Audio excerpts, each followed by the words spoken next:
नमो भगवते वासुदेवाय नमः। नमस्कार दोस्तों, आप सभी का मेरे YouTube चैनल मायरा बॉयज़ में हार्दिक स्वागत है। आज की इस वीडियो में हम आपको बृहस्पतिवार व्रत कथा सुनाएंगे। कथा सुनने से पहले आप सभी से मेरा अनुरोध है, कमेंट बॉक्स में जय बृहस्पति देव जरूर लिखें। बोलो विष्णु भगवान की जय, वीर भगवान की जय। भारतवर्ष में एक प्रतापी और दानी राजा राज्य करता था। वह नित्य गरीबों और ब्राह्मणों की सहायता करता था। यह बात उसकी रानी को अच्छी नहीं लगती थी। वह ना ही गरीबों को दान देती, ना ही भगवान का पूजन करती थी और राजा को भी दान देने से मना किया करती थी। एक दिन राजा शिकार खेलने वन को गए हुए थे तो रानी महल में अकेली थी। उसी समय बृहस्पति देव साधु वेश में राजा के महल में भिक्षा के लिए गए और भिक्षा मांगी। रानी ने भिक्षा देने से इनकार किया और कहा, हे साधु महाराज, मैं तो दान पुण्य से तंग आ गई हूँ। मेरा पति सारा धन लुटाते रहते हैं। मेरी इच्छा है कि हमारा धन नष्ट हो जाए और फिर न रहेगा बांस न बजेगी बांसुरी। साधु ने कहा, देवी तुम तो बड़ी विचित्र हो। धन संतान तो सभी चाहते हैं, पुत्र और लक्ष्मी तो पापी के घर भी होनी चाहिए। यदि तुम्हारे पास अधिक धन है तो भूखों को भोजन दो, प्यासों के लिए प्याऊ बनवाओ, मुसाफिरों के लिए धर्मशालाएं खुलवाओ। जो निर्धन अपनी कुंवारी कन्याओं का विवाह नहीं कर सकते उनका विवाह करा दो। ऐसे और कई काम हैं जिनके करने से तुम्हारा यश लोक परलोक में फैलेगा। परंतु रानी पर उपदेश का कोई प्रभाव न पड़ा। वह बोली, महाराज आप मुझे कुछ न समझाएं। मैं ऐसा धन नहीं चाहती जो हर जगह बांटती फिरूं। साधु ने उत्तर दिया, यदि तुम्हारी ऐसी इच्छा है तो तथास्तु। तुम ऐसा करना कि बृहस्पतिवार को घर लीपकर पीली मिट्टी से अपना सिर धोकर स्नान करना, भट्टी चढ़ाकर कपड़े धोना। ऐसा करने से तुम्हारा सारा धन नष्ट हो जाएगा। इतना कहकर वह साधु महाराज वहाँ से अलोप हो गए। साधु के अनुसार कई बातों को पूरा करते हुए रानी को केवल 3 बृहस्पतिवार ही बीते थे कि उसकी समस्त धन संपत्ति नष्ट हो गई। भोजन के लिए राजा का परिवार तरसने लगा। तब एक दिन राजा ने रानी से बोला कि हे रानी, तुम यहीं रहो, मैं दूसरे देश को जाता हूँ, क्योंकि यहाँ पर सभी लोग मुझे जानते हैं, इसलिए मैं कोई छोटा कार्य नहीं कर सकता। ऐसा कहकर राजा परदेश चला गया। वहाँ वह जंगल से लकड़ी काट कर लाता और शहर में बेचता। इस तरह वह अपना जीवन व्यतीत करने लगा। इधर राजा के परदेश जाते ही रानी और दासी दुखी रहने लगी। एक बार जब रानी और दासी को 7 दिन तक बिना भोजन के रहना पड़ा तो रानी ने अपनी दासी से कहा, हे दासी, पास ही के नगर में मेरी बहन रहती है, वह बड़ी धनवान है, तो उसके पास जा और कुछ ले आ ताकि थोड़ी बहुत गुजर बसर हो जाए। दासी रानी की बहन के पास गई। उस दिन गुरुवार था और रानी की बहन उस समय बृहस्पतिवार के व्रत की कथा सुन रही थी। दासी ने रानी की बहन को अपनी रानी का संदेश दे दिया, लेकिन रानी की बड़ी बहन ने कोई उत्तर नहीं दिया। जब दासी को रानी की बहन से कोई उत्तर नहीं मिला तो वह बहुत दुखी हुई और क्रोध भी आया। दासी ने वापस आकर रानी को सारी बात बता दी। सुनकर रानी ने अपने भाग्य को कोसा। उधर रानी की बहन ने सोचा कि मेरी बहन की दासी आई थी, परंतु मैं उससे नहीं बोली, इससे वह बहुत दुखी हुई होगी। कथा सुनकर और पूजन समाप्त करके वह अपनी बहन के घर आई और कहने लगी, हे बहन, मैं बृहस्पतिवार का व्रत कर रही थी। तुम्हारी दासी मेरे घर आई थी, परंतु जब तक कथा होती है तब तक ना तो उठते हैं और ना ही बोलते हैं, इसलिए मैं नहीं बोली। कहो दासी क्यों गई थी? रानी बोली, बहन तुमसे क्या छिपाऊं, हमारे घर में खाने तक को अनाज नहीं था। ऐसा कहते कहते रानी की आंखें भर आईं। उसने दासी समेत पिछले 7 दिनों से भूखे रहने तक की बात अपनी बहन को विस्तार पूर्वक सुना दी। रानी की बहन बोली, देखो बहन, भगवान बृहस्पति देव सबकी मनोकामना पूर्ण करते हैं। देखो, शायद तुम्हारे घर में अनाज रखा हो। पहले तो रानी को विश्वास नहीं हुआ, पर बहन के आग्रह करने पर उसने अपनी दासी को अंदर भेजा तो उसे सचमुच अनाज से भरा एक घड़ा मिल गया। यह देखकर दासी को बड़ी हैरानी हुई। दासी रानी से कहने लगी, हे रानी, जब हमको भोजन नहीं मिलता तो हम व्रत ही तो करते हैं, इसलिए क्यों ना इनसे व्रत और कथा की विधि पूछ ली जाए ताकि हम भी व्रत कर सकें। तब रानी ने अपनी बहन से बृहस्पतिवार का व्रत करने के बारे में पूछा। उसकी बहन ने बताया, बृहस्पतिवार के व्रत में चने की दाल और मुनक्का से विष्णु भगवान का केले की जड़ में पूजन करें तथा दीपक जलाएं, व्रत कथा सुने और पीला भोजन ही करें। इससे बृहस्पति देव प्रसन्न होते हैं। व्रत और पूजन विधि बताकर रानी की बहन अपने घर लौट आई।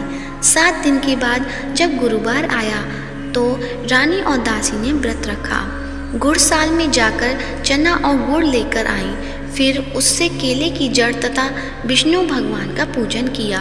अब पीला भोजन कहाँ से आए, इस बात को लेकर दोनों बहुत दुखी थे। क्योंकि उन्होंने व्रत रखा था, इसलिए बृहस्पति देव उनसे प्रसन्न थे। इसलिए वे एक साधारण व्यक्ति का रूप धारण कर 2 थालों में सुंदर पीला भोजन दासी को दे गए। भोजन पाकर दासी प्रसन्न हुई और फिर रानी के साथ मिलकर भोजन ग्रहण किया। उसके बाद वे सभी गुरुवार को व्रत और पूजन करने लगे। बृहस्पति भगवान की कृपा से उनके पास फिर से धन संपत्ति आ गई, परंतु रानी फिर से पहले की तरह आलस्य करने लगी। तब दासी बोली, देखो रानी, तुम पहले भी इस प्रकार आलस्य करती थी। तुम्हें धन रखने में कष्ट होता है, इस कारण सभी धन नष्ट हो गया, और अब जब भगवान बृहस्पति की कृपा से धन मिला है तो तुम्हें फिर से आलस्य होता है।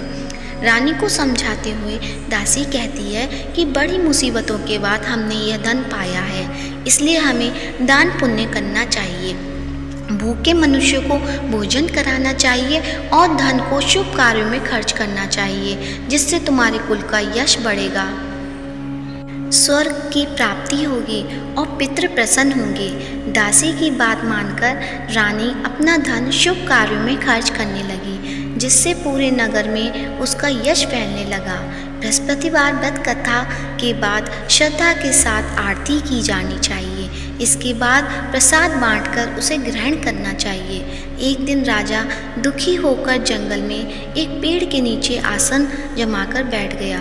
वह अपनी दशा को याद करके व्याकुल होने लगा। बृहस्पतिवार का दिन था। एकाएक उसने देखा कि निर्जन वन में एक साधु प्रकट हुए। वह साधु वेश में स्वयं बृहस्पति देवता थे। लकड़हारे के सामने आकर बोले, हे लकड़हारे, इस सुनसान जंगल में तू चिंता मग्न क्यों बैठा है? लकड़हारे ने दोनों हाथ जोड़कर प्रणाम किया और उत्तर दिया, महात्मा जी, आप सब कुछ जानते हैं, मैं क्या कहूँ? यह कहकर रोने लगा और साधु को अपनी आत्मकथा सुनाई। महात्मा जी ने कहा, तुम्हारी स्त्री ने बृहस्पति के दिन बृहस्पति भगवान का निरादर किया है, जिसके कारण रुष्ट होकर उन्होंने तुम्हारी यह दशा कर दी। अब तुम चिंता को दूर करके मेरे कहने पर चलो, तुम्हारे सब कष्ट दूर हो जाएंगे और भगवान पहले से भी अधिक संपत्ति देंगे। तुम बृहस्पतिवार के दिन कथा किया करो। 2 पैसे के चने मुनक्का लाकर उसका प्रसाद बनाओ और शुद्ध जल से लोटे में शक्कर मिलाकर अमृत तैयार करो। कथा के पश्चात अपने सारे परिवार और सुनने वाले प्रेमियों में अमृत व प्रसाद बांटकर आप भी ग्रहण करो। ऐसा करने से भगवान तुम्हारी सब मनोकामनाएं पूरी करेंगे।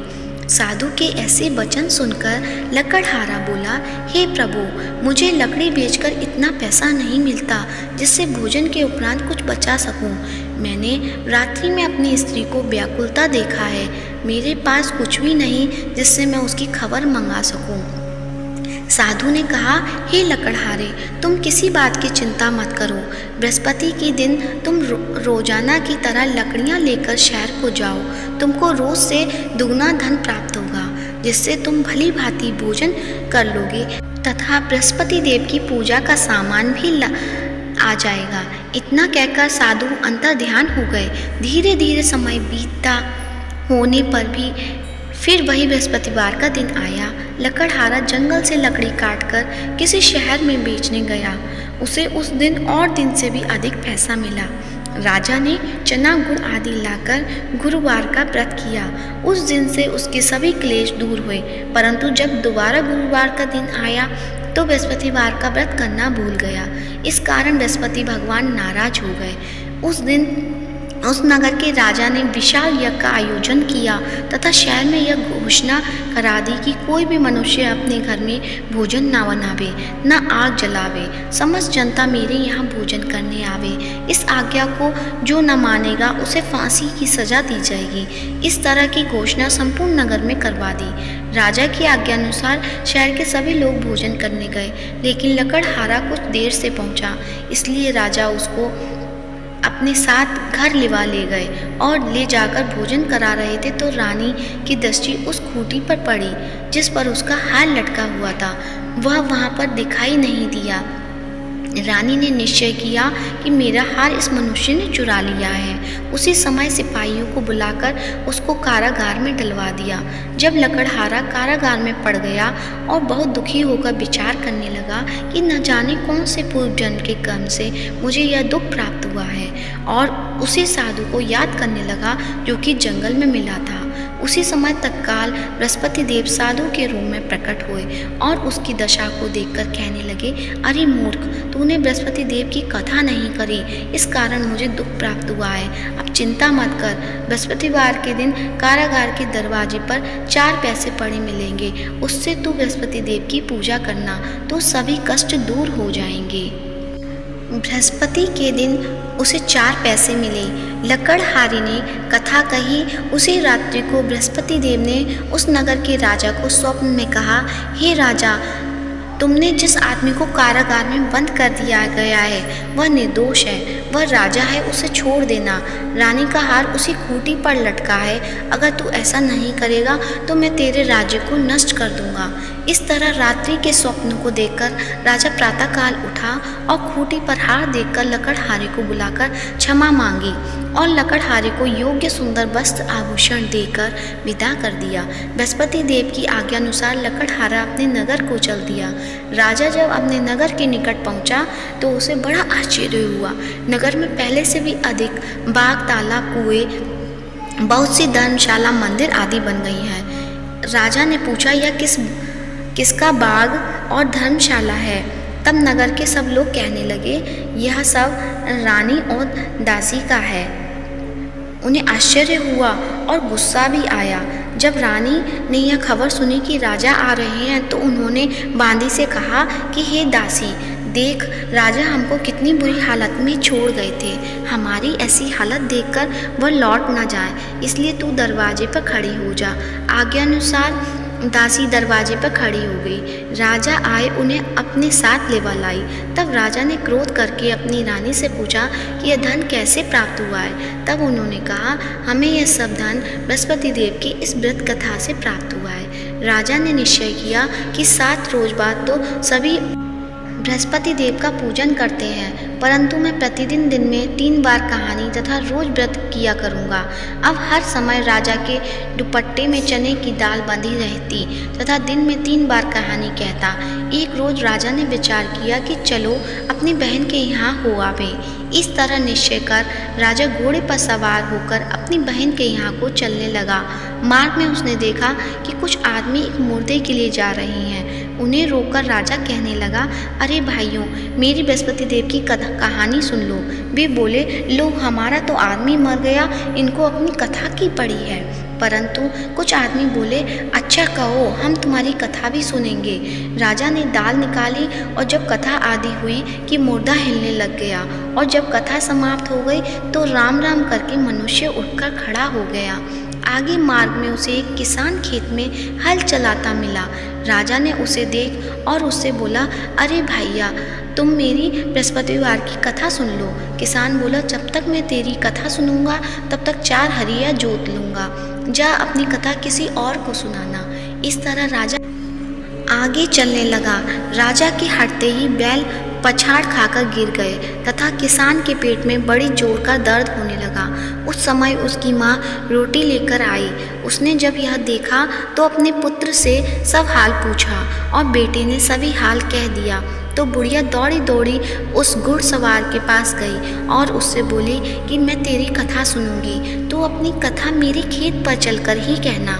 राजा ने बुढ़िया के खेत पर जाकर कथा कही, जिसके सुनते ही वह बैल उठ खड़े हुए तथा किसान के पेट का दर्द भी बंद हो गया। राजा अपनी बहन के घर पहुंचा। बहन ने भाई की खूब मेहमानी की। दूसरे रोज प्रातःकाल राजा जगा तो वह देखने लगा कि सब लोग भोजन कर रहे हैं। राजा ने अपनी बहन से कहा, ऐसा कोई मनुष्य है जिसने भोजन नहीं किया हो? मेरी बृहस्पतिवार की कथा सुन ले। बहन बोली, हे भैया, यह देश ऐसा ही है कि पहले यहाँ लोग भोजन करते हैं, बाद में अन्य काम करते हैं। अगर कोई पड़ोस में हो तो देख आऊं। वह ऐसा कहकर देखने चली गई, परंतु उसे कोई भी ऐसा व्यक्ति नहीं मिला जिसने भोजन ना किया हो। अतः वह एक कुम्हार के घर गई जिसका लड़का बीमार था। उसे मालूम हुआ कि उसके यहाँ 3 रोज से किसी ने भोजन नहीं किया है।